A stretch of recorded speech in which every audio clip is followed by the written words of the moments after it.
How to add a skin card to Cineplex account. Follow my steps. Go to the official Cineplex website and log in with your Cineplex account. If you don't have an account, you have to create one.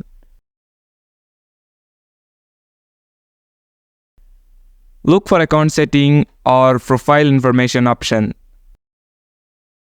This is usually found on the top corner of the website. Then look for an option like Add Skin Card. Give your skin card information. If verification needed, complete the verification process and check it. You may see the details in your account setting. If you face any problem, contact on customer service. Thank you for watching the video.